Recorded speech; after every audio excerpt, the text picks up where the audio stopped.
às vezes as coisas ficam meio invertidas, né? Pouco tempo atrás, um juiz, que não era particularmente religioso ou cristão, ficou estupefato com um caso que veio diante dele. Esse juiz teve que julgar um caso curioso. Havia uma igreja na periferia, eu acho que era lá na Baixada, no Rio de Janeiro. E havia uma igreja bem fogosa, uma igreja cheia de membros, uma igreja bem ativa, e alguém resolveu abrir do lado da igreja um cabaré, vizinho, de muro com a igreja. Tinha um galpão lá e abriram um cabaré. E o pessoal da igreja ficou incomodadíssimo com isso. Especialmente as senhoras, né? Que inconveniente, a gente vai estar vindo para ir para o culto. Às vezes é difícil a gente segurar alguns comentários, né? Dizer, do jeito que se veste hoje, elas estavam com medo de ser confundidas. Mas elas ficaram preocupadas, os homens também. Que absurdo que é isso. E aí o pastor reuniu lá um grupo da igreja e falou, olha, sei que é incômodo, mas não tem nada que a gente possa fazer. É um estabelecimento legal, pelo menos a gente espera que seja tudo legalzinho. O que a gente vai fazer? Então, vamos orar para Deus dar um jeito nisso, para Deus tirar essa inconveniência. Tem também a questão de que era aquela música batidão, no meio do culto, bam, bam, bam, bam, do lado e tudo. Então, o pastor falou, vamos fazer uma campanha de oração a respeito disso daí. E não é que em pouco tempo aquele cabaré faliu? Faliu. Não conseguiu se manter aberto. Aí o dono do cabaré processou na justiça a igreja. Por ter destruído o negócio dele. E foi do juiz. E o dono do cabaré, o advogado do dono do cabaré, argumentou com o juiz que a igreja havia destruído o negócio dele. E o pastor disse, não, nós não tivemos nada a ver com isso, nós só oramos. No despacho do juiz, o juiz falou, me vejo diante de uma situação tremendamente inusitada, porque o dono do cabaré acredita no poder da oração e o pastor nega o poder da oração.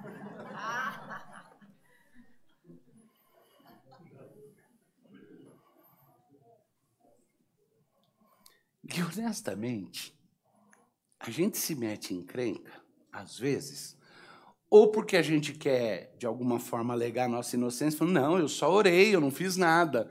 Meu, se eu só orei, eu não fiz nada, se eu acredito que Deus ouve oração...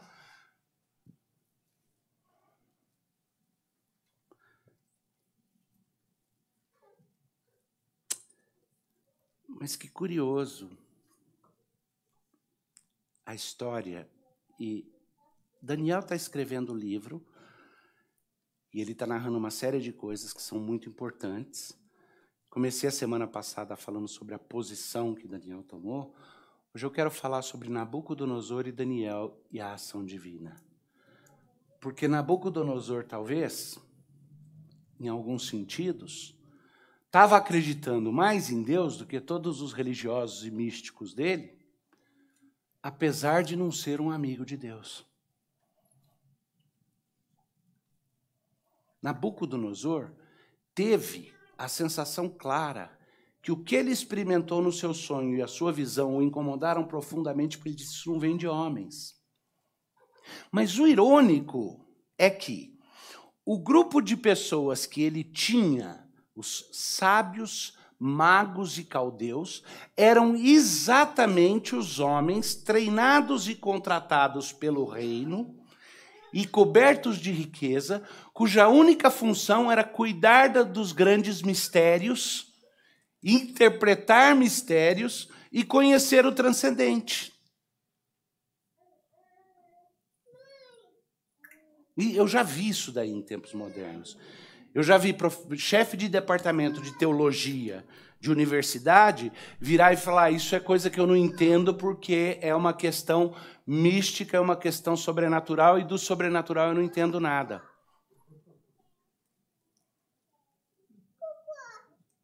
O meu é o que você dedica a sua vida estudando. Mas esses sábios não estavam dispostos a dizer eu não entendo nada. Eles estavam dispostos a dizer o quê? Eu sou bom de papo.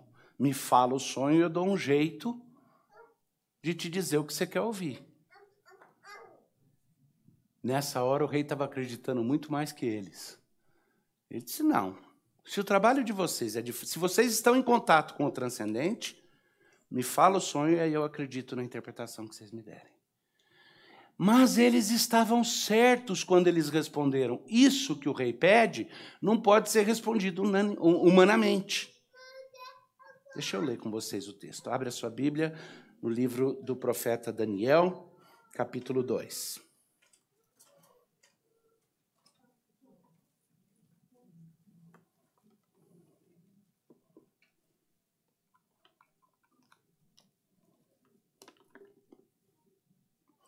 No segundo ano do reinado de Nabucodonosor, teve este um sonho, e seu espírito se perturbou, e passou-lhe o sono. Então o rei mandou chamar os magos, os encantadores, os feiticeiros e os caldeus, para que declarassem ao rei quais lhe foram os sonhos. Eles vieram e se apresentaram diante do rei. Disse-lhes o rei, tive um sonho, e para sabê-lo está perturbado o meu espírito. Os caldeus disseram então ao rei, em aramaico, ok? Essa é a primeira coisa que é curiosa. O aramaico não era a linguagem normal deles. O aramaico é uma linguagem relacionada ao hebraico, que era mais característica do povo de Israel. E havia uma certa consciência das nações de que havia algo especial com o povo de Israel. Os filisteus tinham experimentado isso naquele evento no qual queriam roubar a arca, pensando que a arca era um container para o poder de Deus. Outras nações tinham experimentado. E que quando Nabucodonosor dominou Israel, o que ele fez? Pegou os nobres e os jovens promissores e levou para trabalhar para eles como sábios, porque ele falava, esse é um povo que está em contato com o sobrenatural, que está em contato com o transcendente. E os próprios magos dele, que eram caldeus, em termos de origem do povo caldeu, que eram feiticeiros e magos, respondem para o rei em aramaico. Por que isso é relevante? Porque Daniel fez questão de escrever isso quando ele estava narrando. Você falar a língua na qual alguém falou com o outro é só se tiver alguma razão para destaque. E eles respondem em aramaico para o rei, uma coisa é certa, se não me fizerdes saber o sonho e a sua interpretação, eles falam em aramaico. Ó rei, vive eternamente, dize o sonho a teus servos e daremos a interpretação. Respondeu o rei e disse aos caldeus, uma coisa é certa, se não me fizerdes saber o sonho e a sua interpretação, sereis despedaçados, e as vossas casas serão feitas monturo. Vou destruir a casa de vocês também, a família também, tudo. Mas, se me declarardes o sonho e a interpretação, recebereis de mim dádivas, prêmios e grandes honras. Portanto, declarai-me o sonho e a interpretação. É para isso que vocês estão aqui, vocês não são os magos, vocês não são os... Ok, me dá o sonho e aí me dá a interpretação. Responderam segunda vez e disseram, diga o rei o sonho aos seus servos e lhe daremos a interpretação. Tornou o rei e disse, bem percebo que quereis ganhar tempo, porque vedes que o que eu disse está resolvido. Isso é, se não me fazeis saber o sonho, uma só sentença será a vossa, pois combinastes palavras mentirosas e perversas para as proferirdes na minha presença, até que se mude a situação. Portanto, dizei-me o sonho e saberei que me podeis dar a interpretação. Obviamente, Nabucodonosor não virou imperador do mundo conhecido por acaso. Ele era um homem sábio, inteligente. Você não chega em certas situações como essa se você não tiver brilhantismo e outras coisas. E ele não vai ser enganado.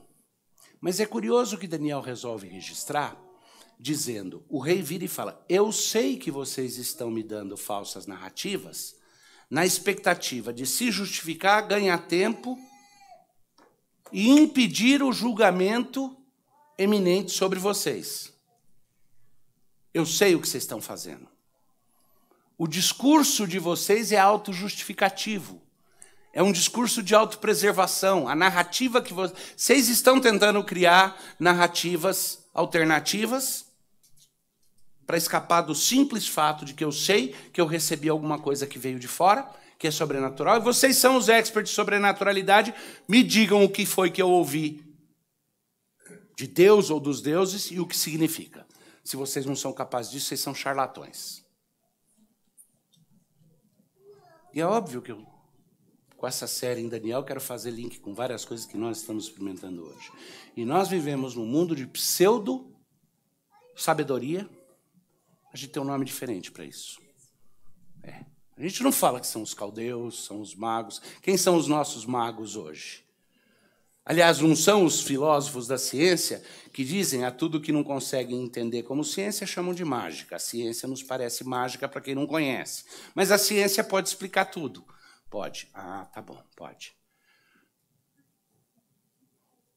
Eu não quero ficar fazendo interjeição pessoal no meio para tentar me tirar um pouco, porque eu quero pregar o texto. Mas, ao mesmo tempo, não posso anular a minha humanidade. Então, deixa eu dizer para vocês, na área de pesquisa acadêmica, meu trabalho é exatamente filosofia da ciência. E eu posso te garantir que o pensamento, chamado de pensamento científico, nos dá benefícios extraordinários quando se pensa correto, porque ele é um método de experimentação, um método que nos permite olhar para fenômenos que se repetem e, à luz da repetição desses fenômenos, no pressuposto da continuidade das causas e consequências no nosso universo, esperar que os fenômenos possam ser previstos e aí, portanto, até alterados. Essencialmente, o método científico é isso. Trabalhar com a evidência do que foi para conseguir olhar para frente e olhar para hoje, para conseguir entender e para conseguir interagir na expectativa, na ciência aplicada, de transformações futuras. De afetar a natureza, afetar as pessoas e afetar as situações à luz daquele conhecimento adquirido. É isso. Mas hoje nós vamos ver muita gente falando de ciência como se fosse o poder místico e mágico da transcendência. Aliás, é interessante, para aqueles aqui que têm curiosidade, com os últimos desenvolvimentos que estão sendo feitos na área de inteligência artificial, e especialmente a expectativa da criação de uma inteligência artificial geral, generalizada, que é algo que está iminente, está nas portas de acontecer, a expectativa é o quê? É que a própria ciência nos leve à transcendência. Transcendência é a palavra filosoficamente aceita para o sobrenatural, porque foi além do mundo físico, porque é metafísico. E o incrível é que esses homens estão virando para o rei e tentando convencer ele o seguinte, nós somos sim os experts na nossa ciência do tempo. Mas isso que o Senhor está demandando de nós requer contato direto, não só com o senso de transcendência, mas com os deuses. É pessoal. E isso nenhum mortal tem, porque os deuses não andam entre nós. Deixa eu continuar a leitura. Então, agora, vou ler de novo o versículo... vou ler o 10 já. Então, o rei diz lá no 9, isso é, se vocês não me fizerem saber o que foi o sonho, agora é a prova dos 9 fora, vocês vão morrer. Tá? Responderam os caldeus na presença do rei e disseram, não há mortal sobre a terra que possa revelar o que o rei exige, pois jamais houve rei, por grande e poderoso que tivesse sido, que exigisse coisa semelhante de algum mago, encantador ou caldeu. E toda vez que alguém está tentando criar falsas narrativas para se auto-justificar, o próximo passo, quando desafiado, é fazer declarações absolutas. E declarações absolutas tendem a ser muito engraçadas, se a gente pensar bem a respeito delas. Quer ver? Se eu disser para você que não existe nenhuma verdade absoluta, e eu virar para você e falar, absolutamente não existe verdade absoluta, o que eu acabei de tentar fazer? Inventei a maior de todas as verdades absolutas. Não existe verdade absoluta, passa a ser uma verdade absoluta. E aí? Como é que fica? E o que é que os caldeus imediatamente fazem? Não existe. Os deuses não andam entre os homens. Como que eles têm certeza? Eles averiguaram tudo? Eles conhecem todas as experiências humanas? Por quê? O que é que a Bíblia dos judeus dizia desde o começo no Éden? Quem que caminhava no paraíso com Adão e Eva? O que a Bíblia dos judeus dizia a respeito de Abraão? Quem que ele recebeu na casa dele para comer bolinho com ele? A história do Antigo Testamento, antes de Daniel, é repleta de ocasiões nas quais Deus esteve com os homens. E toda a promessa de redenção é de que um dia Deus estaria conosco de forma permanente. E quem é o Emanuel, Deus conosco? Imagina a cara de pau de alguém virar e falar, os deuses nunca andaram com os homens, não andam hoje e não andarão. Quando eu conheço o contrário. Deus caminhou com Adão e Eva na virada do dia. Enoque andou com Deus e Deus para si o tomou. Deus acompanhou seu povo no deserto. E Jesus Cristo andou conosco, o Deus homem, e prometeu que um dia ele pessoalmente tocaria nossa cara. Como que eu sei isso? Difícil enxugar a lágrima do olho sem tocar a cara, né? Então a resposta dele, só os deuses poderiam revelar isso e os deuses não andam com os homens.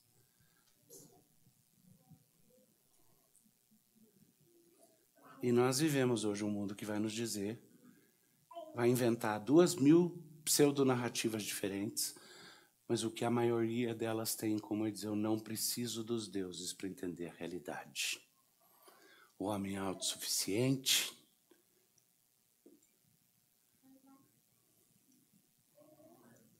É tão engraçado, vários de vocês aqui talvez se lembrem o que é o brasão da Universidade de São Paulo, da USP.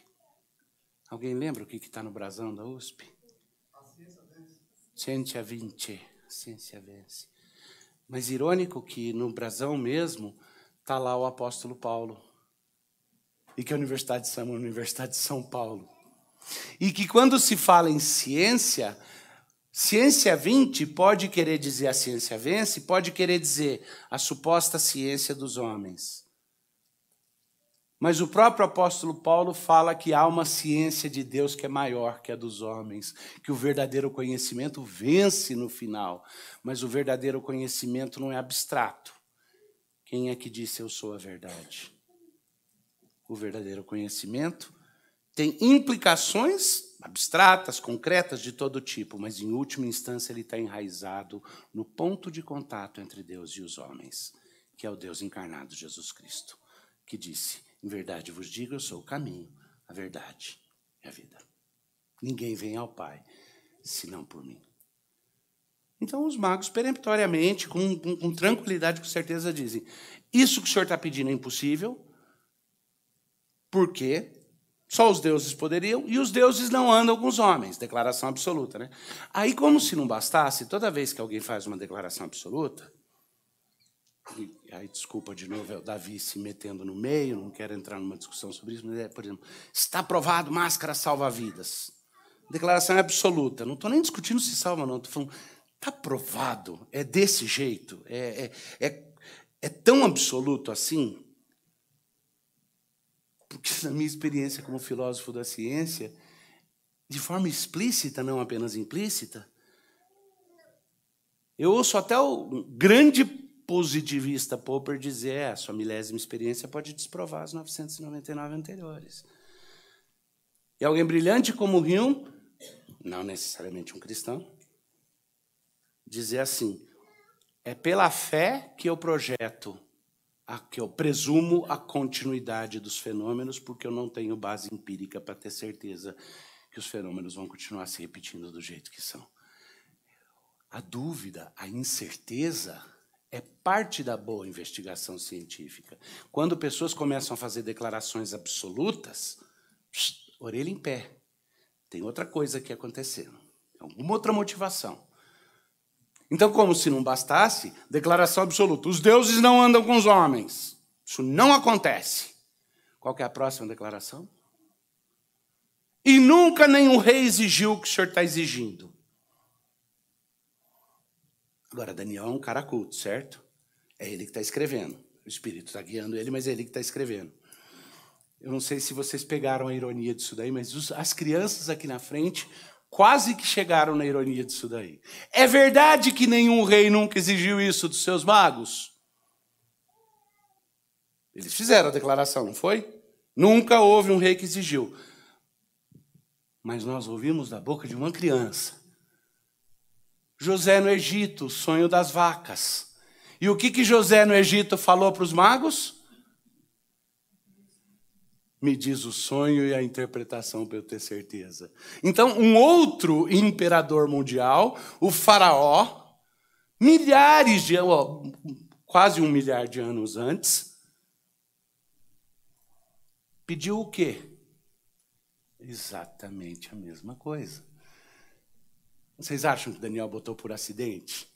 Ele está mostrando exatamente a estupidez dos pseudo-sábios, porque fazem uma generalização que não dá para fazer. Mas tá bom, a primeira generalização você teria que ser um judeu e acreditar que Deus andou no jardim, que Deus falou com o homem, que Deus tomou passo. A segunda não, a segunda é mera averiguação histórica. A narrativa deles falsificava um evento histórico. Nunca aconteceu. Eu, se tivesse ali assistindo, viraria, nunca? Vocês não leem história, não? Porque pelo menos um registro histórico disso aconteceu, eu tenho. E muito tempo atrás. Igualzinho. Vocês acham que o Daniel botou ali por acidente? Eu acho que ele está indicando alguma coisa. Ele está mostrando o que está acontecendo.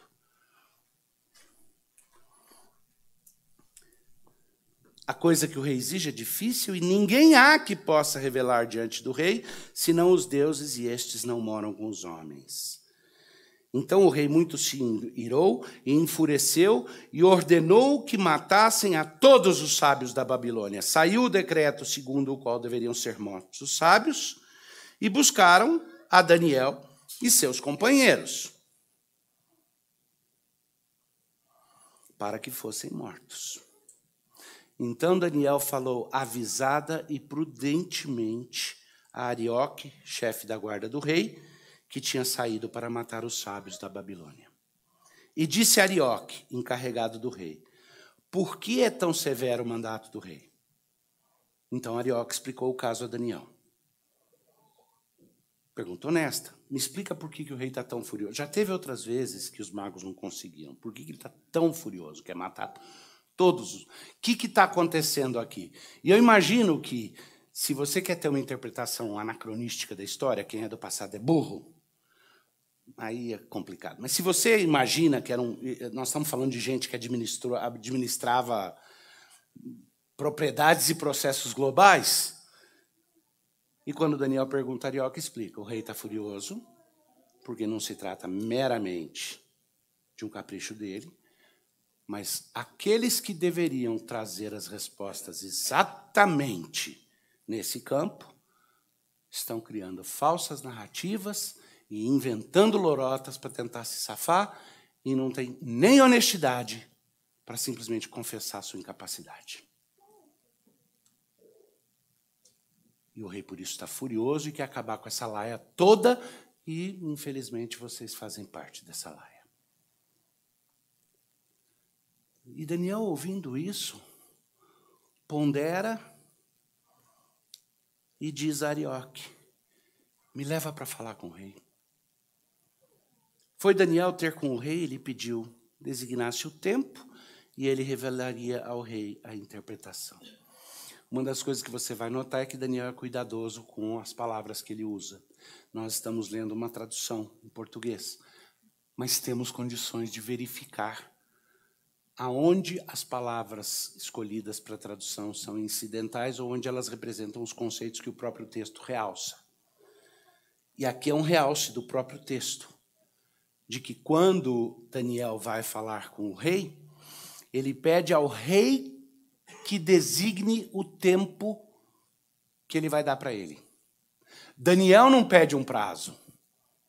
Me dá 3 dias, me dá 1 semana. Ele fala, designe um tempo, que não seja nesse instante, diz quanto tempo você me dá para que eu vá e faça o quê? Para os magos. Deus não anda com os homens e a gente não tem contato com os deuses. Tem que adivinhar por conta própria ou ficar explorando víscera de ovelha. Daniel diz para o rei, me dá um tempo para falar com Deus. Como que eu sei disso? Vamos ver o que acontece um pouco mais à frente. Então Daniel foi para casa e fez saber o caso a Ananias, Misael e Azarias, seus companheiros, lembra? Eles eram em 4, grupinho de 4. E ele então abriu o jogo com eles. Nós vamos todos morrer. E para que ele fez isso? Para que pedissem misericórdia ao Deus do céu sobre esse mistério. É Daniel que diz, os magos falam, os deuses não andam com os homens. Daniel vai pedir misericórdia falando com o Deus do céu. Tá? Para que pedisse misericórdia ao Deus do céu sobre esse mistério, a fim de que Daniel e seus companheiros não perecessem com o resto dos sábios da Babilônia. Bem interessante, eles estão implorando a Deus que preserve a todos para que eles não morram. É mais ou menos como a gente ora pelo bem da nossa nação. Senhor, para que a igreja tenha liberdade para fazer o seu trabalho, garante a todos a liberdade religiosa nessa nação, nos dá paz e tranquilidade. É ligado com aquela ideia de que quando Deus abençoa aqueles que ele puxou e separou, de tabela ele abençoa todos ao derredor. A preocupação de Daniel e dos seus 3 irmãos era que eles não perecessem, mas para que eles não perecessem, eles pediram a Deus que resolvesse a situação para que todos fossem salvos.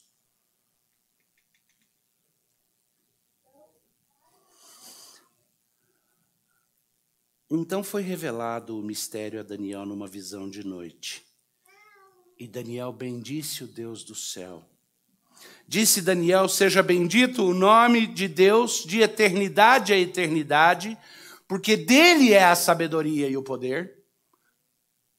Eu posso achar que Nabucodonosor detém todo o poder, e ele pode achar que os seus sábios detêm a sabedoria, mas o verdadeiro poder é de Deus, a verdadeira sabedoria é de Deus, é ele, e agora eu quero que você preste bem atenção, porque isso tem uma tradução direta para como nós vivemos hoje.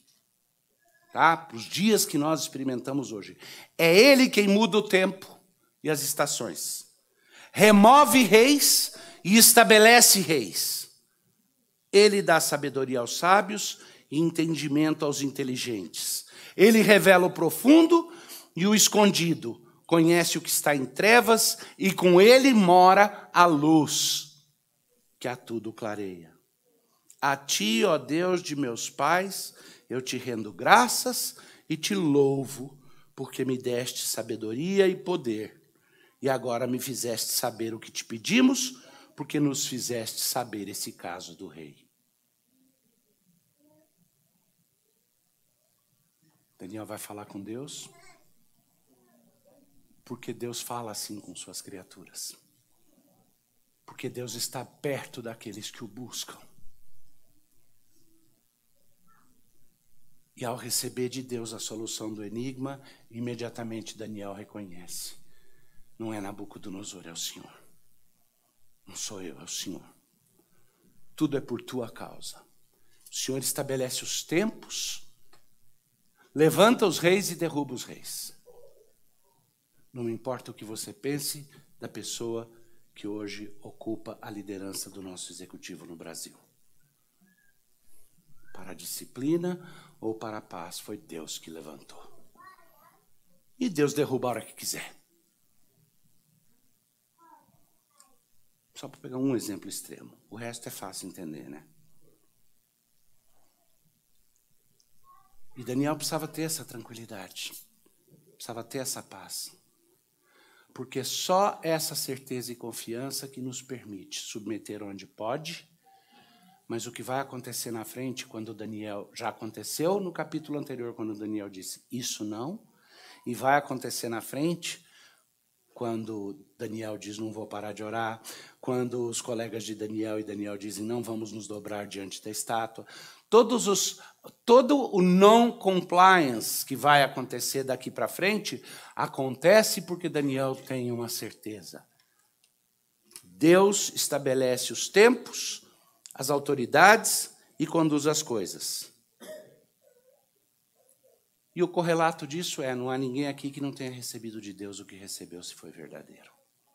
Se Nabucodonosor tem um cetro e governa um mundo civilizado, é porque Deus colocou isso na mão dele. E se um sábio for ser verdadeiro, é porque Deus revelou a sabedoria. Porque sem a revelação de Deus, é tudo mentira e narrativas de competição entre si. Continuando, vou voltar a ler o 23. A ti, ó Deus de meus pais, eu te rendo graças e te louvo, porque me deste sabedoria e poder. E agora me fizeste saber o que te pedimos, porque nos fizeste saber esse caso do rei. Por isso, Daniel foi ter com Arioque, lembra o chefe dos guardas, ao qual o rei tinha constituído para exterminar os sábios da Babilônia. Entrou e lhe disse, não mates os sábios da Babilônia, introduz-me na presença do rei e revelarei ao rei a interpretação. Então Arioque depressa introduziu Daniel na presença do rei e lhe disse, achei um dentre os filhos dos cativos de Judá, o qual revelará ao rei a interpretação. Respondeu o rei e disse a Daniel, cujo nome era Beltsazar, podes tu fazer-me saber o que vi no meu sonho e a sua interpretação? Respondeu Daniel na presença do rei, o mistério que o rei exige, nem encantadores, nem magos, nem astrólogos o podem revelar ao rei. Falou a mesma coisa que os magos, não foi? Ele respondeu a mesma coisa que os magos.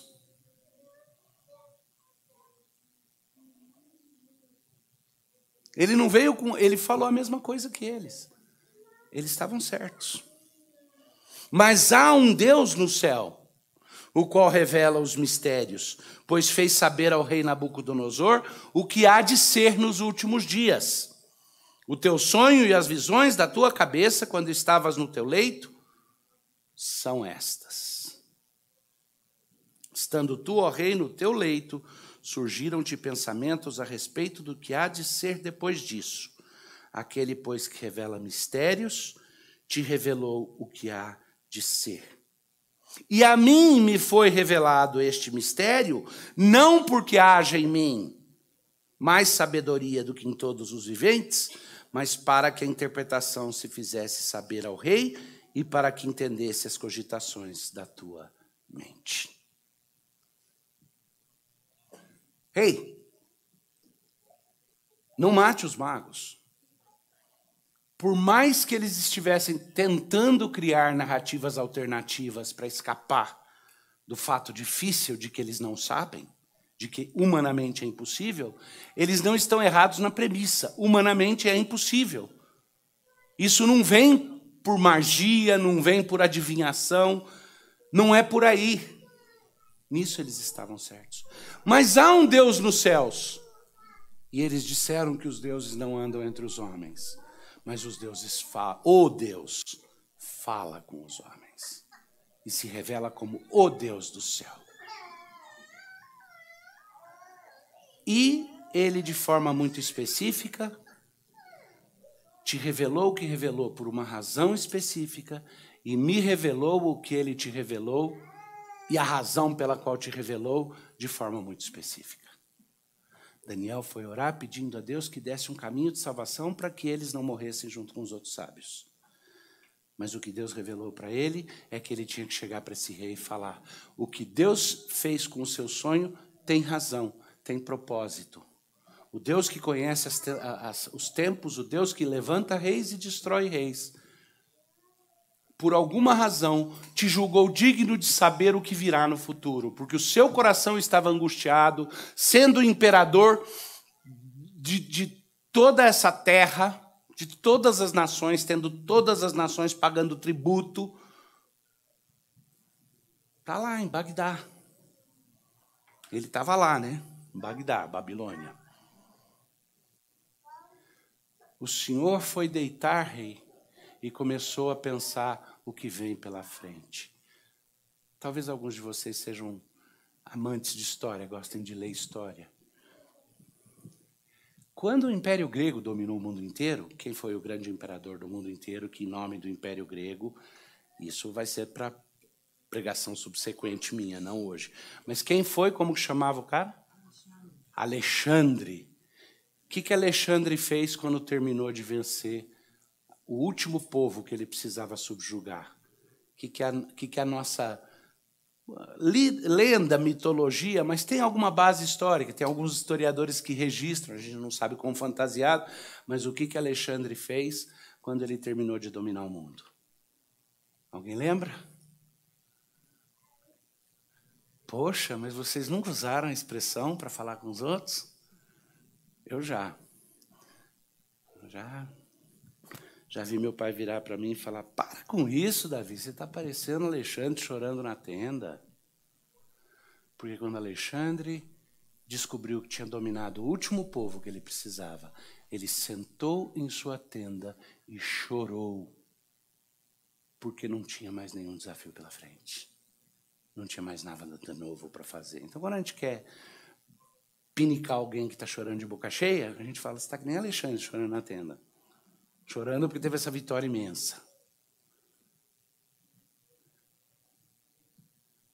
Nabucodonosor na cama pensando: ok,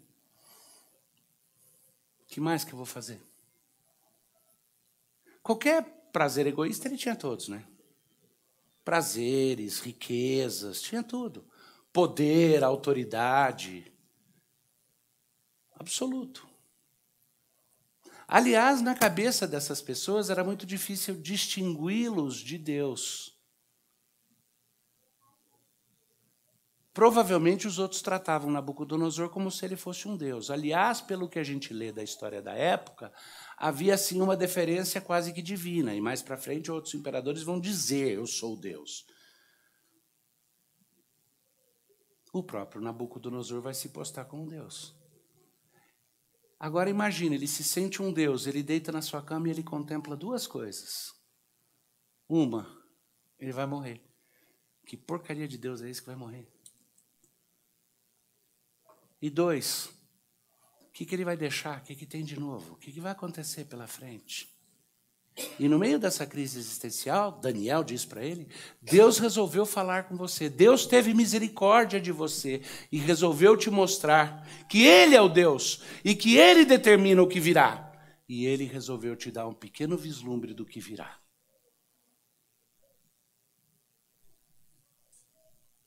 E eu vou te contar então o que foi. Mas esse é meu ponto final para hoje. Não só Daniel explicou o que Deus estava fazendo com Nabucodonosor, mas Daniel explicou por que Deus escolheu através dele contar isso para Nabucodonosor. E é interessante porque são duas coisas alternativas, elas são complementares, mas elas não são a mesma coisa. Olha só. Entende, ó rei, no teu leito surgiram-te pensamentos a respeito do que há de ser depois disso. Aquele, pois, que revela mistérios, resolveu te revelar o que será. E a mim me foi revelado esse mistério, não porque haja em mim mais sabedoria do que em todos os seres viventes, mas para que a interpretação se fizesse saber ao rei e para que entendesse a cogitação das tuas mentes. E o que é a partinha que ele não falou aí, que está implícito, ele deixou implícito, é o subtexto dessa frase. Deus revelou para você porque queria que você soubesse que ele controla o que vem pela frente. E Deus me deu a capacidade de chegar e contar para você, não porque eu sou especial, mas para que você soubesse de onde veio. Para que eu te dissesse que veio do Deus que controla todas as coisas. A resposta. para que eu te mostrasse que é Ele. Lembra da oração de Daniel? Senhor, tu és aqueles que levanta os reis, derruba os reis, abre caminhos, fecha caminhos, conduz todas as coisas. E Deus basicamente está dizendo para Nabucodonosor, Deus revelou para você, para que você soubesse o que vem pela frente. E me usou para vir te trazer a interpretação, para que você soubesse de onde vem e soubesse que acima de você tem Ele. Agora, o bacana é quando a gente põe tudo junto que eu falei hoje. E se eu pudesse hoje pregar um sermão de dupla duração, eu continuaria até o fim do capítulo, mas tive que dividir em dois, porque o que vem depois agora é o sonho em si. E aí vai fazer sentido toda essa preparação que Daniel está fazendo e que Deus está fazendo para revelar para Nabucodonosor o que é que vem pela frente. Cenas dos próximos capítulos, Nabucodonosor viu uma grande estátua. E a revelação de Deus é que essa estátua representava em sua composição a sequência de impérios mundiais que viriam. E Daniel identifica Nabucodonosor como a cabeça de ouro dessa estátua, e Daniel vai descrevendo a sequência de impérios profeticamente, passando pelos medos e persas, passando pelo Império Grego, chegando ao Império Romano, passando pela cristianização do Império Romano e chegando até o tempo final, onde essa estátua maravilhosa, e todos vocês conhecem a expressão, cabeça de ouro, pé de barro, é derrubada por uma pedra cortada não por mãos humanas, que depois de derrubar todos os impérios, enche até os confins da terra. Esse é o reino do Messias, de Jesus. Não dá mesmo para continuar mais hoje, a gente vai na próxima então. Vamos orar. Senhor, obrigado porque o Senhor é aquele que revela mistérios, o Senhor é também aquele que nos dá compreensão, abres o nosso entendimento. Nesse mundo que procura de tantas formas reviver aquele velho ímpeto de criação de impérios meramente humanos, o ímpeto de Babel, o ímpeto que tantas vezes levou à destruição. E quando vemos impérios que são cada vez mais fracos, menos duradouros, sabemos que é o Senhor que mede os tempos, que levanta reis, derruba reis. Sabemos que o Senhor está fazendo isso de uma forma direcionada, porque tens um plano maravilhoso. E nos sentimos profundamente tocados, porque esse plano nos inclui como povo teu. Humilhados na tua presença, mas cheios de gratidão. Nós ansiamos por ver o teu reino estabelecido no mundo como já é em nossos corações. Até que todo joelho se dobre àquele que é o único e verdadeiro. Aquele cujo reino não é feito por mãos humanas. Nós te agradecemos pela palavra e eu te peço que aquilo que é teu faça morada nos corações. Se porventura há partes ou elementos que são meramente elucubrações humanas ou minhas, que essas não necessariamente tenham predominância no coração dos meus irmãos e irmãs presentes aqui. Mas que a tua palavra seja acatada e amada, no nome de Jesus. Amém. Vou ficar em pé para cantar juntos.